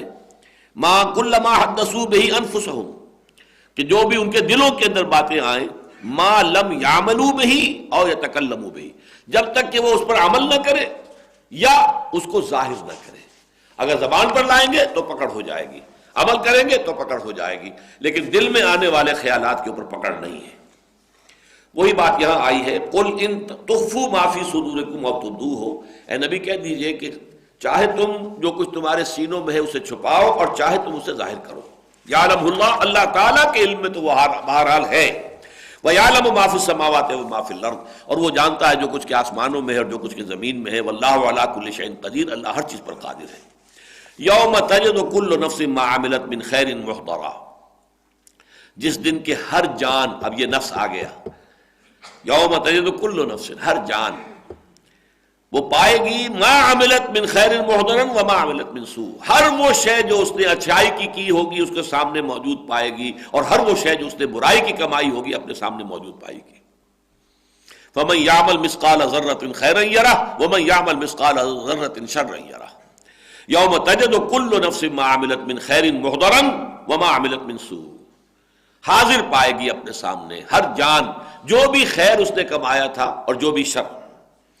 تود لو ان بینها وبینہ امدا بعیدا، اس وقت انسان یہ چاہے گا، وہ جان یہ چاہے گی کاش میرے اور میرے اس اعمال نامے، میرے ان اعمال کے مابین ایک بہت طویل خلیج حائل ہو جائے، بہت فاصلہ ہو جائے، امدا بعیدا۔ وَيُحَذِّرُكُمُ اللَّهُ نَفْسَهُ، اور اللہ تعالیٰ تمہیں خبردار کر رہا ہے، ڈرا رہا ہے اپنی ذات سے۔ وَاللَّهُ رَءُوفٌ بِالْعِبَادِ، اور کہ اللہ تعالیٰ جہاں پکڑنے والا ہے، جہاں سزا دینے والا ہے، جہاں سریع الحساب ہے، شدید العقاب ہے، وہاں پر وہ وَاللَّهُ رَءُوفٌ بِالْعِبَادِ، وہ اپنے بندوں کے حق میں بڑا مہربان بھی ہے، بہت نرم بھی ہے، بہت مہربان بھی ہے۔ قُلْ إِن كُنتُمْ تُحِبُّونَ اللَّهَ فَاتَّبِعُونِي، اب یہ جو چند آیات ہیں ان میں بعض چیزوں کا بہت اہم موضوع جو ہے اس کا بڑا ایک جو سمجھیے کہ جامع خلاصہ آ گیا ہے۔ ایک ہے اطاعت رسول، ایک ہے اتباع رسول۔ اطاعت اور محبت دونوں کے اعتبار سے اللہ اور رسول بریکٹڈ ہے۔ اللہ کی اطاعت، رسول کی اطاعت، اللہ کی محبت، رسول کی محبت، یہ بریکٹڈ ہے، محبت کے اعتبار سے بھی اور اطاعت کے اعتبار سے بھی۔ لیکن اللہ کے ساتھ جب یہ اطاعت اور محبت دونوں جمع ہوتے ہیں تو اس کا مجموعہ بنتا ہے عبادت۔ رسول کے لیے جب اطاعت اور محبت جمع ہوں گے تو اس کا مجموعہ بنے گا اتباع، پیروی کرنا۔ اس لیے کہ ظاہر بات ہے اللہ کی ہم پیروی نہیں کر سکتے، اللہ کی قدرت، اللہ کی شان، اللہ کے اختیارات، ہم ظاہر بات ہے اللہ جو کچھ کرتا ہے اس کی نقل نہیں کر سکتے، ہم اس کی پیروی نہیں کر سکتے، لیکن محمد صلی اللہ علیہ وسلم انسان تھے، ظاہر بات ہے نبی تھے، ان پر وحی آئی ہے، اللہ کی رحمتیں تھیں، نہ فضلہ کان علیک کبیرہ، سب کچھ ہے، لیکن بہرحال انسان تھے، عام انسانوں کی طرح پیدا ہوئے تھے، آپ کے والدین بھی تھے، ماں بھی تھی، والد بھی تھے، آپ پر بچپن بھی آیا ہے، لڑکپن بھی آیا ہے، پھر آپ پر جوانی بھی آئی ہے، سارا وہ ادوار گزرے ہیں، وہ سارے تقاضے آپ کے ساتھ بھی تھے، چاہے بھوک کا معاملہ ہو، پیاس کا معاملہ ہو، جنسی طلب ہو، سارے تقاضے آپ کے ساتھ تھے، اس اعتبار سے اتباع ہم کر سکتے ہیں محمد الرسول اللہ کا، اتباع اللہ کا نہیں ہو سکتا، اللہ کی تو عبادت، اس کی حمد، اس کی ثنا، اس کا شکر، اطاعت، اور اس کے ساتھ اس کے لیے یہ رشتہ ہوگا ہمارا محبت کا۔ اس حوالے سے جان لیجئے کہ اطاعت اللہ کی، اللہ کے رسول کی، محبت اللہ کی، اللہ کے رسول کی، لیکن اطاعت خداوندی اور محبت خداوندی جمع ہوں گی تو عبادت کا معاملہ مفہوم پیدا ہوگا، اور جب رسول کے لیے اطاعت اور محبت دو تھوڑی جمع ہوں گی تو یہ اتباع کا جذبہ ہوگا۔ اس اتباع کا مقام کیا ہے وہ اس آیت سے سمجھیے، قل ان کنتم تحبون اللہ فاتبعونی یحببکم اللہ، اے نبی ان سے کہہ دیجئے اگر تم اللہ سے محبت کرتے ہو تو میرا اتباع کرو، یحببکم اللہ، اللہ تم سے محبت کرے گا، تم صرف محب نہیں رہو گے، محبوب بن جاؤ گے اللہ کے، وَيَغْفِرْ لَكُمْ ذُنُوبَكُمْ، اور تمہارے گناہوں کو بخش بھی دے گا، واللہ غفور الرحیم، اللہ غفور ہے اور رحیم ہے۔ قُلْ اطیعوا اللہ واطیعوا الرسول، اب دوسرا لفظ ہے اطاعت، کہہ دیجئے اطاعت کرو اللہ کی اور اطاعت کرو رسول کی، اطیعوا اللہ والرسول فإن تولوا فإن اللہ لا يحب الکافرین، پھر اگر یہ روگردانی کریں تو اللہ کافروں کو بالکل پسند نہیں کرتا۔ یہاں در حقیقت ان دو آیات میں اطاعت رسول اور اتباع رسول کا فرق واضح کیا گیا۔ اطاعت اللہ کی اور اطاعت رسول کی یہ بریکٹڈ ہے، اور اس اعتبار سے سورہ نساء میں خیر بہت تفصیل سے یہ بات آئے گی، من یطع الرسول فقد اطاع اللہ، جو رسول کی اطاعت کرتا ہے وہ اللہ کی اطاعت کرتا ہے، بالرسول اللہ لیطاع باذن اللہ، ہم نے نہیں بھیجا کوئی رسول مگر اس لیے کہ اس کی اطاعت کی جائے اللہ کے حکم سے۔ اطاعت رسول تو گویا کہ اسلام کا لازمی تقاضا ہے، اگر یہ نہیں کرتے تو اسلام نہیں ہے بلکہ پھر وہ کفر رہ جائے گا۔ فَإِن تَوَلَّوْا فَإِنَّ اللَّهَ لَا يُحِبُّ الْكَافِرِينَ، اگر یہ روگردانی کریں، یہ گردن موڑ لیں، رخ پھیر لیں، تو اللہ ایسے کافروں کو پسند نہیں کرتا۔ گویا کہ اطاعت سے انکار، اطاعت خداوندی سے اور اطاعت رسول سے انکار صلی اللہ علیہ وسلم، یہ کفر ہے۔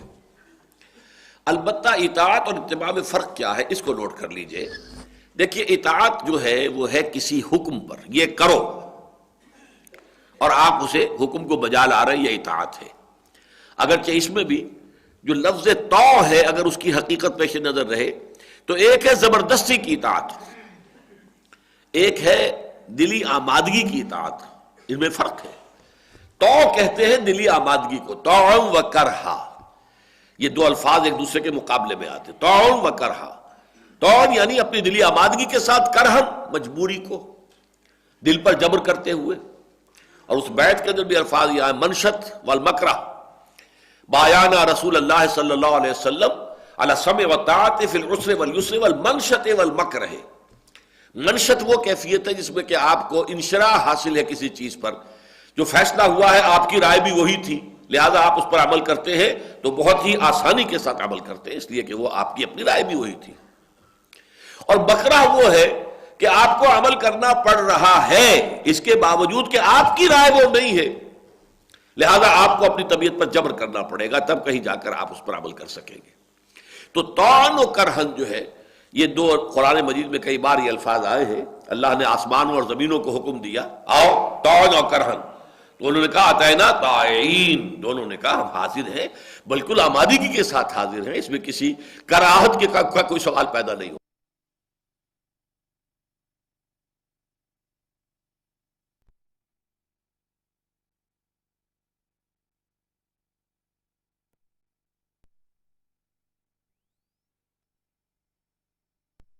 اطاعت بھی کہتے ہیں اپنی آمادگی قلب کے ساتھ کسی کی بات کو مان لینا، لیکن ظاہر بات ہے کہ اس کا دائرہ ہوگا حکم کے ساتھ، یہ کرو یہ نہ کرو۔ اتباع کا دائرہ اس سے بہت آگے ہے۔ اتباع یہ ہے کہ جو کچھ رسول کرتے ہیں وہ کرو، چاہے وہ کہتے نہیں تمہیں۔ اتباع تو یہ ہے، انہوں نے حکم نہیں دیا تمہیں، لیکن کرو اس لیے کہ رسول کر رہے ہیں، تم بھی کرو۔ یہ اتباع جو ہے، آدمی خود اس چھان بین میں رہے حضور کو کیا چیز پسند ہے، چاہے حضور نے اس کا حکم نہیں دیا۔ اب آپ کو معلوم ہے بعض چیزیں ہیں حضور کو فلاں شے کھانے کی پسند تھی، اب کوئی شخص اسی جذبے کے تحت وہ چیز زیادہ رغبت سے کھاتا ہے کہ میرا مزاج بھی حضور کے مزاج سے قریب ہو جائے، چاہے حکم حضور نے دیا یا نہیں دیا۔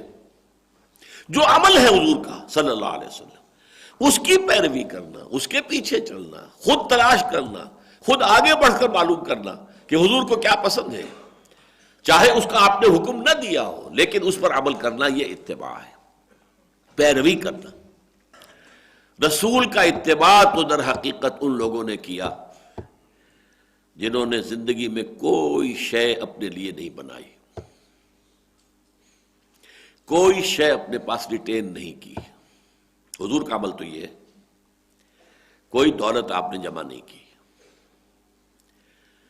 کوئی جائیداد آپ نے نہیں بنائی۔ اتباع تو یہ ہوگا، حضور کا اتباع تو یہ ہوگا کہ جب سے وحی کا حکم آیا ہے یا ایھا المدثر قم فانذر وربک فکبر، پھر ان دو کاموں کے سوا آپ کی کوئی طاقت، کوئی قوت، کوئی صلاحیت، کوئی وقت صرف نہیں ہوا، دعوت دین اور اقامت دین۔ کوئی کاروبار آپ نے نہیں کیا، کوئی دنیاوی دھندا نہیں کیا۔ جسم و جان کے جو ناگزیر تقاضے ہیں، ظاہر بات ہے کچھ تھوڑی سی استراحت، تھوڑا سا سو لینا، اور جو بھی جسم کے تقاضے ہیں ان کو پورا کر لینا، باقی اس کے سوا جو وقت تھا، جو قوت تھی، جو توانائی تھی، جو صلاحیت تھی، وہ کل کی کل وقف تھی اس کام کے لیے۔ ادع الی سبیل ربک بالحکمۃ والموعظۃ الحسنۃ وجادل باللتی احسن، اور لِیُظْہِرَہُ عَلَى الدِّینِ کُلِّہ۔ اب اصل میں تو اتباع ہوگا اسی رخ پر اپنی زندگی کو ڈھال لینا۔ اب اس میں بھی دو چیزیں ہوں گی، ایک کیفیت ہے ایک کمیت ہے۔ کمیت میں وہاں تک پہنچ جانا یہ بہت مشکل ہے، بہت مشکل ہے، البتہ ناممکنات میں سے نہیں ہے۔ حضور کے ساتھ بھی ایسے صحابہ موجود تھے جنہوں نے یہی روش اختیار کی، ایک پیسہ نہ کمایا نہ رکھا، کچھ آ گیا، کچھ صدقہ خیرات کہیں سے مسجد نبوی میں تو اصحاب صفہ نے کھا لیا، نہیں آیا تو بھوکے سو رہے ہیں، کئی وقت کے فاقے آ رہے ہیں۔ وہ تو ہر وقت لگے ہوئے ہیں، حضور کے دامن سے چمٹے بیٹھے ہیں کہ ایک ایک لمحہ بھی جو حضور باہر آ کر اپنے گھر سے باہر بسر کرتے تھے ہمیں ان کے آپ کی صحبت حاصل ہو، جو بھی لفظ آپ کی زبان مبارک سے نکلے اسے ہم حرز جان بنا لیں۔ یہی وجہ ہے حضرت ابو ہریرہ ہزارہا حدیثیں انہوں نے نقل کر دی، اصحاب صفہ میں سے تھے، کوئی کاروبار تو نہیں کرتے تھے۔ اس کے بعد صوفیاء کرام نے اس لحظ پر زندگی گزاری ہے، کاروبار نہیں کیے۔ شیخ معین الدین اجمیری یہاں پر کوئی کاروبار کرنے نہیں آئے تھے، کوئی ایکسپورٹ امپورٹ کرنے نہیں آئے تھے، جو بھی اس وقت ان کا تصور تھا اللہ کے دین کی بات پہنچانا اور اللہ کی طرف لوگوں کو بلانا، اس کے لیے آئے تھے۔ اپنے اپنے زمانے کے حالات ہوتے ہیں، ان میں ظروف و احوال جو ہے ان کی مناسبت ہوتی ہے، اس کو ذہن میں رکھنا وہ بالکل دوسری بات ہے، لیکن یہ کہ فرق سمجھ لیجئے کہ انہوں نے، وہ تو یہ جو بابا فرید الدین گنج شکر رحمۃ اللہ علیہ، ان کے بارے میں آتا ہے کبھی صرف نمک سے روٹی کھا رہے، سوکھی روٹی نمک کے ساتھ اور کچھ بھی نہیں۔ اب ان کے اگر مزاروں کو لوگوں نے جو ہے دکان بنا لیا اور دھندا بنا لیا اور پھر عیاشیاں کی اور کتے پالے اور نہ معلوم کیا کیا کچھ کیا، ان کی جو اوقاف زمینیں تھیں ان کو منتقل کروا لیا پٹواریوں کے ذریعے سے اپنے نام پر، اپنی بڑی بڑی جاگیر، یہ ان کے کام ہے۔ اس سے بابا فرید الدین گنج شکر رحمۃ اللہ علیہ پر تو کوئی حرف نہیں آتا۔ انہوں نے جو کچھ کیا تھا وہ کچھ اور تھا، یہ کام تو نہیں تھا جو دیوان صاحب کر رہے ہوں یا کوئی اور ان کے جو بھی گدی نشین ہیں جو کر رہے ہیں۔ تو یہ ناممکنات میں سے نہیں ہے مشکل، اور لیکن مشکل کے ساتھ ہی یہ ہے کہ اللہ تعالیٰ اگر کوئی شخص اس کا عزم کر لے تو اللہ اس کے لیے آسان بھی کرتا ہے. فَسَنُيَسِّرُهُ لِلْيُسْرَىٰ، اللہ اس کے لیے آسانی پیدا کرتا ہے. یہ اتباع کا جو میں تقاضا آپ کو بتاؤں، یہ اتباع کامل اگر کہا جائے اسے اس پہلو سے، ویسے تو یہ کہ اتباع بہت سے اعتبارات سے تو حضور کا ناممکن ہے، اور بعض چیزوں میں حضور نے روکا ہے. آپ 100 میں وصال رکھتے تھے، یعنی آج روزہ رکھا ہے، شام کو افطار نہیں کیا، وہی روزہ رات کو بھی چل رہا ہے، اگلے دن بھی چل رہا ہے، اگلے شام کو جا کے افطار کیا تو 2 دن کا 100 میں وصال ہو گیا. یہ 2 روزے وصل ہو گئے، جمع ہو گئے، لیکن ایک ہی روزے کی شکل میں. 3 روز کا بھی 100 میں وصال حضور رکھتے تھے. لیکن صحابہ کو آپ نے روک دیا، قطعاً نہیں. بعض نے کہا بھی حضور آپ رکھتے ہیں، حضور آپ نے فرمایا ایکم مثلی، تم میں سے کون ہے مجھ جیسا؟ ابھی تو عند ربی ہوا یطعمنی ویسقینی، میں تو اپنے رب کے پاس رات بسر کرتا ہوں، وہ مجھے کھلاتا بھی ہے پلاتا بھی ہے، تم یہ کام نہیں کر سکتے. تو بعض چیزیں وہ جن پر روک دیا، آپ اتباع نہیں کر سکتے ان میں حضور کا صلی اللہ علیہ وسلم. 100 میں وصال اس کی بہت بڑی مثال ہے، لیکن یہ شے ناممکن نہیں ہے. لیکن یہ تو ممکن ہے کہ بیشتر اور بہتر وقت اس کام کے لیے صرف کر دیا جائے، یہ تو ممکن ہے. اس میں ہرگز کوئی، یعنی اس رخ پر تو زندگی ہو، دعوت دین اور اقامت دین کی جد و جہد جو ہے وہ شامل تو ہو جائے آپ کے پروگرام میں. اور اس کو پھر یہ کہ جیسے جیسے اللہ تعالیٰ توفیق دے، ہمت دے، اس کے اندر بڑھوتری ہوتی رہے.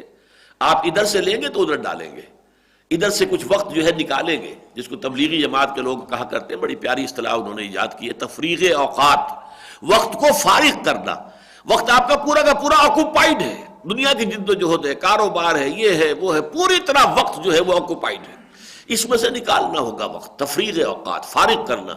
تب ادھر سے نکالیں گے تو ادھر ڈالیں گے، ادھر اس وقت کو صرف کریں گے. اتباع کا کوئی سوال اس کے بغیر نہیں ہے.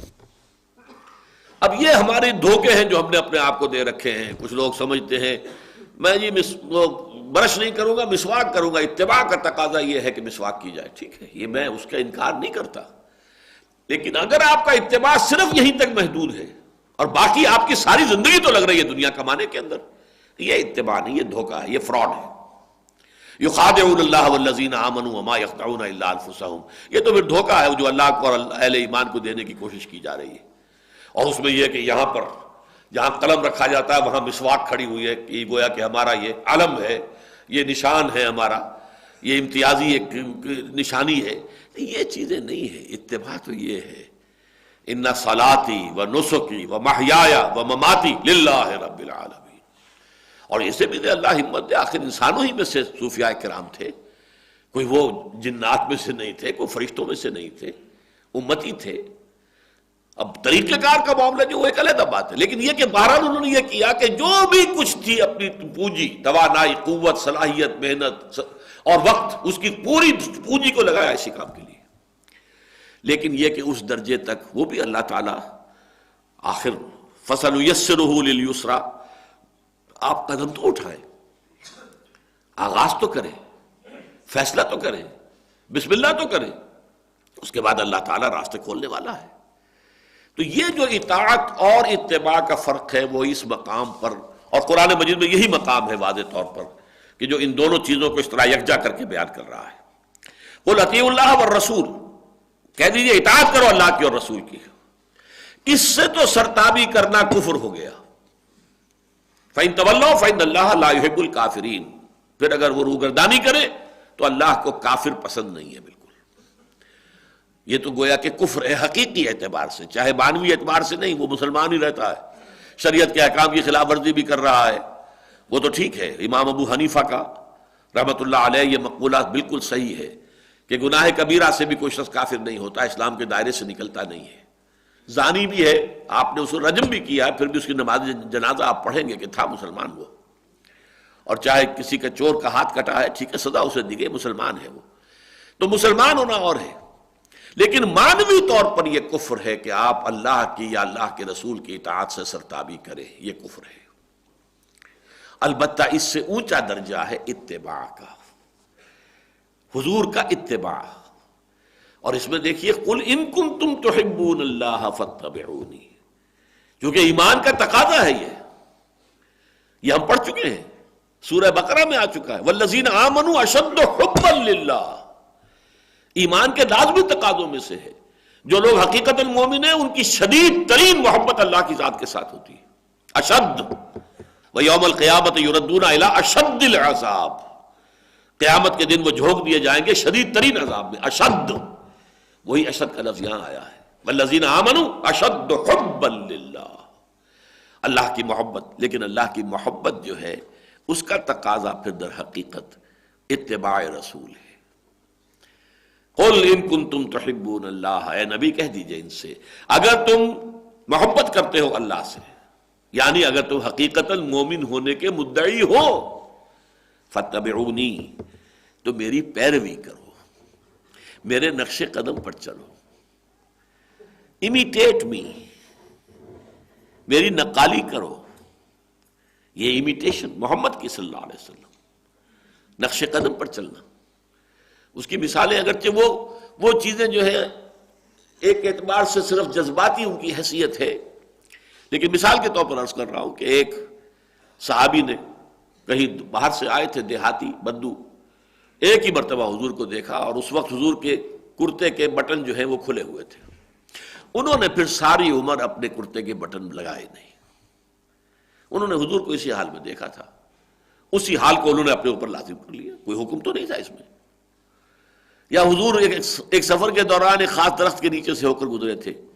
عبداللہ ابن عمر رضی اللہ تعالیٰ عنہ پھر اہتمام کرتے تھے جب کبھی ادھر سے گزر رہا ہوتا تو اس درخت کے نیچے سے ہو کر گزرتے تھے. حالانکہ یہ چیزیں جو ہے ان کی کوئی اہمیت نہیں دین میں، لیکن ایک نفسیاتی اور جذباتی کیفیت، ایموشنل، اور یقیناً حضور کے ساتھ ایک ایموشنل تعلق جو ہے وہ مطلوب ہے، پسندیدہ ہے، مقصود ہے. صرف ایک منطقی نہیں، صرف قانونی اور دستوری نہیں، جذباتی، قلبی ایک کیفیت نفسیاتی. یہ کیفیت جو ہے یہ ہونی لازم ہے. محمد رسول اللہ صلی اللہ علیہ وسلم، یہ ہمارے سورہ حجرات کے درس کا ایک لازمی حصہ ہے کہ ہماری اجتماعی زندگی کے دو ستون ہیں. ایک ستون ہے اللہ اور اس کے رسول کے احکام کی پابندی، لا تقدموا بین یدی اللہ ورسولہ، اور دوسرا ستون ہے اللہ کے رسول کی محبت اور احترام اور ادب اور تعظیم. لا ترفعوا اصواتکم فوق صوت النبی ولا تجہروا له بالقول کجہر بعضکم لبعض ان تحبط اعمالکم وانتم لا تشعرون. کبھی اپنی آواز کو نبی کی آواز سے بلند نہ کر بیٹھنا. کبھی جس طرح بلند آوازی سے آپس میں ایک دوسرے سے بات کرتے ہو ایسے کہیں گفتگو نہ کر بیٹھنا اللہ کے رسول کے ساتھ، مبادا تمہارے سارے اعمال ہبط ہو جائیں تمہیں پتہ بھی نہ چلے. یہ اتنا بڑا جرم ہے.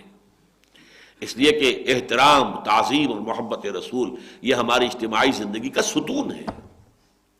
بلکہ میں نے تو اس کے لیے جو مثال جو وضع کی ہے وہ بہترین ہے کہ دائرہ ہے، دائرے کا ایک مرکز ہے اور دائرے کا ایک یہ سرکمفرنس ہے. دائرہ ہماری اجتماعی زندگی کا یہ سرکمفرنس ہے، اللہ اور اس کے رسول کے احکام. ان کے اندر ہم رہیں گے. مباحات کا دائرہ، ان سے باہر حرام. لا تقدموا بین یدی اللہ ورسولہ، اللہ اور اس کے رسول کے احکام کے دائرے سے باہر نہ نکلو. لیکن اس دائرے کا مرکز ہے محمد الرسول اللہ کی شخصیت، دل نواز شخصیت، محبوب شخصیت. اور اس اعتبار سے کہ محبت خداوندی اور محبت رسول میں بڑا باریک سا فرق ہے. اس لیے کہ حضور کی جو کیفیات تھی انہیں ہم اپنے اوپر طاری کر سکتے ہیں. اللہ تعالیٰ کا معاملہ بہت وراء الورا ثم وراء الورا ثم وراء الورا. حضور کے قلب مبارک پر جو کیفیت ہوئی ہوگی جب حضرت حمزہ کی اعضا بریدہ لاش آئی ہے سامنے، کچھ نہ کچھ اندازہ ہم کر سکتے ہیں. کیا قلب مبارک پر بیت رہی ہوگی جب آپ کے زبان مبارک سے یہ الفاظ نکل گئے، اما حمزہ فلا بواکی لہو، ہائے حمزہ کے لیے تو کوئی رونے والی بھی نہیں ہے. کیا کیفیت ہوگی؟ یا کیا کیفیت ہوگی جب حضرت فاطمہ رضی اللہ تعالی عنہ آئی ہیں. ابا جان دیکھیے یہ میرے ہاتھوں میں گٹے پڑے ہوئے ہیں چکی چلا چلا کر، اور یہ میرے کندھے کے اوپر بدی پڑی ہوئی ہے، مشکیزہ میں لے کر آتی ہوں، پانی بھر کر لے کر آتی ہوں. اب تو عام مسلمانوں کے گھروں میں بڑی وسعت ہو گئی ہے، فراوانی ہے. مجھے بھی کوئی کنیز، کوئی غلام عطا ہو جائے تاکہ یہ میرے گھر کے کام کاج میں میرا مدد کر دے، میرے ہاتھ بٹا دے. فرمایا حضور نے، نہیں بیٹی یہ چیزیں ہمارے لیے نہیں، میں تمہیں اس سے بہتر شے دیتا ہوں. ہر نماز کے بعد 33 مرتبہ سبحان اللہ، 33 مرتبہ الحمدللہ، 33 یا 34 مرتبہ اللہ اکبر کہہ لیا کرو. لیکن کیا قلب پر گزری ہوگی، فاطمہ تو بضعۃ منی، فاطمہ میرے جگر کا ٹکڑا ہے. لیکن وہ جگر کے ٹکڑے نے دکھایا ہے کس کو دکھایا ہے؟ جو اس وقت شہنشاہ عرب ہے، وہ شہزادی کا حال یہ ہے۔ تو ہم کیفیات کا کچھ نہ کچھ ہم ادراک کر سکتے ہیں۔ اللہ کا معاملہ بالکل ہے جیسے کہ شاید حضرت مسیح کا قول یہ آیا ہے نا سورہ مائدہ میں، تعلم ما فی نفسی ولا اعلم ما فی نفسک، اے اللہ تو تو جانتا ہے جو کچھ میرے جی میں ہے، میں نہیں جانتا جو کچھ تیرے جی میں ہے۔ ہم کیسے جان سکتے ہیں؟ لہذا در حقیقت یہ محبت خداوندی اور محبت رسول، ان میں ایک بڑا باریک سا فرق ہے۔ لیکن ان دو آیتوں کے حوالے سے جو بات سمجھنے کی تھی، جس کو میں چاہتا تھا، جس کے لیے آج خاص طور پر میں نے اس کا اعلان بھی کیا تھا، کہ یہ جو ہے اتباع رسول جس کا درجہ یہ ہے، ان کنتم تحبون اللہ فاتبعونی یحببکم اللہ، اللہ تعالیٰ تمہیں محبوب رکھے گا۔ پھر دیکھیے کس قدر یہ ڈاؤن ٹو دی گراؤنڈ بات ہو رہی ہے۔ اس کا مطلب یہ نہیں تم معصوم ہو جاؤ گے، فرشتے ہو جاؤ گے، تم سے کوئی خطا ہوگی نہیں، you will remain humans، غلطی تم سے پھر بھی ہو سکے گی۔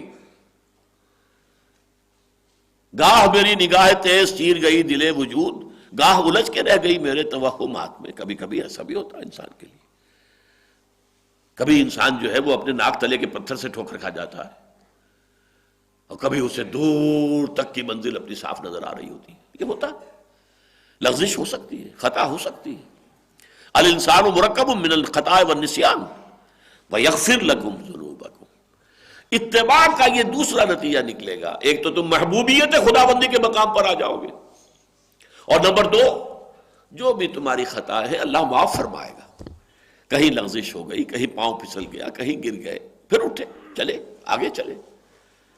انما التوبۃ علی اللہ للذین یعملون السوء بجہالۃ ثم یتوبون من قریب، اللہ نے اپنے ذمے قرار دیا ہے ان لوگوں کی توبہ کو قبول کرنا جو کہیں جذبات میں اور جہالت میں، نادانی میں کوئی غلط کام کر بیٹھے، پھر فوراً توبہ کریں، فوراً توبہ کرو اور اٹھ جاؤ۔ قل ان کنتم تحبون اللہ فاتبعونی یحببکم اللہ ویغفر لکم ذنوبکم واللہ غفور رحیم۔ اس میں اتباع کا جو میں نے، ویسے تو یہ کہ چھوٹے چھوٹے اتباع، یہ لفظ میں استعمال کر رہا ہوں آج کل کافی عرصے سے، میکرو سننا، مائکرو سننا، اس کو آپ لے سکتے ہیں۔ میکرو اتباع، مائکرو اتباع، چھوٹا چھوٹا اتباع بھی ہے، حضور کے ہر نقش قدم کی پیروی، آپ کا انداز، آپ سرما ڈالتے تھے کس طرح سے ڈالتے تھے، پہلے کون سی آنکھ میں سلائی پھیرتے تھے، پھر کس میں، جتنا بھی ہو سکے۔ لیکن ہمارے یہاں بدقسمتی سے میں ان چیزوں کا تذکرہ کم اس لیے کرتا ہوں کہ ان چیزوں پر تو زور ہمارے ہاں ہے۔ اتنی موٹی کتاب اسوہ رسول کے نام کی لکھی ہوئی ہے، اور ایک بہت بڑی شخصیت نے لکھی ہوئی ہے، وہ بس یہی چیزیں ہیں۔ اس اسوے میں انہیں وہ نظر ہی نہیں آتا، وہ دعوت دین کے لیے جد و جہد اور اقامت دین کے لیے وہ جو بھی مشقتیں جھیلی ہیں وہ اس اسوے میں کہیں ہے ہی نہیں۔ حالانکہ قرآن میں جہاں یہ لفظ اسوہ آتا ہے، لقد کان لکم فی رسول اللہ اسوۃ حسنہ، وہ کہاں آ رہا ہے؟ وہ تو آیا ہے اس موقع پر، غزوہ احزاب کے موقع پر، جب حضور کے پیٹ پر شکم مبارک کے اوپر 2 پتھر بندھے ہوئے تھے، اور آپ جو ہے اس حالت میں بھی خندق میں سے جب یہ توڑ کر جب پتھر جو ہے لوگ توڑ رہے تھے، اور حضور اٹھا کر اپنے کندھے پر لا کر باہر ڈال رہے تھے، مزدوری کر رہے تھے اس وقت۔ یہ تھا اسوہ، لقد کان لکم فی رسول اللہ اسوۃ حسنہ۔ وہ اسوہ ہمارے ذہن سے خارج، یہ اتباع ہمارے ذہن سے خارج۔ اتباع رہ گیا ہے تو ان چھوٹی چھوٹی چیزوں میں۔ ہم ان چھوٹی چیزوں کی نفی نہیں کرتے، لیکن اس کا خاص طور پر اس لیے ذکر نہیں کرتے کہ وہ تو معلوم ہے، ہمارے معاشرے میں پھیلی ہوئی ہے۔ ہمارے ہاں دینداری کا جو بھی تصور ہے، نیکی کا جو بھی تصور ہے، پرہیزگاری کا اور تقویٰ کا جو بھی تصور ہے، ان میں یہی چیزیں رہ گئی اور تو کچھ ہے نہیں۔ لہذا جو شے نہیں ہے اس کو ایمفیسائز کرنا پڑتا ہے۔ اصل اتباع تو یہ ہے محمد الرسول اللہ کا، اصل سنت تو یہ ہے محمد الرسول اللہ کی، اصل اسوہ تو یہ ہے محمد الرسول اللہ صلی اللہ علیہ وسلم کا۔ دعوت دین، اقامت دین کی جد و جہد کے لیے وقف ہوں، آپ کے دن رات، آپ کی صلاحیتیں، آپ کی قوتیں، ان میں سے منیمم جو آپ کے لیے ضروری ہے صرف وہی آپ لیں، اور باقی کو آپ فارغ رکھیں اللہ کے دین کی اقامت، اللہ کے دین کی دعوت کے لیے۔ بارک اللہ لی ولکم فی القرآن العظیم ونفعنی وإیاکم بالآیات والذکر الحکیم۔